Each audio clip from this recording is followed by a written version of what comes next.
رسول خدا صلی اللہ علیہ وسلم فرماتے ہیں کہ جو آزمائش کو سمجھتا ہے وہ اس پر صبر کرتا ہے، اور جو اسے نہیں سمجھتا وہ اس کو ناپسند کرتا ہے۔ رسول خدا صلی اللہ علیہ وسلم فرماتے ہیں اگر کچھ اہلی زمین بیٹھ کر ذکر خدا کرتے ہیں تو ان کے ساتھ ملائکہ بھی بیٹھ جاتے ہیں۔ رسول خدا صلی اللہ علیہ وسلم فرماتے ہیں کہ جو جنت کا مشتاق ہے اسے نیکیوں کی طرف تیزی کرنی چاہیے۔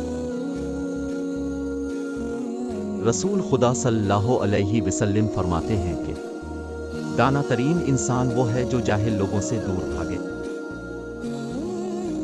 رسول خدا صلی اللہ علیہ وسلم فرماتے ہیں کہ ناب کی 4 علامتین ہیں، اس کے عمل میں خدا کے لیے خلوص ہوتا ہے، باطل کو ترک کر دیتا ہے، حق کو مستقل پکڑے رہتا ہے اور خیر پر حریص رہتا ہے۔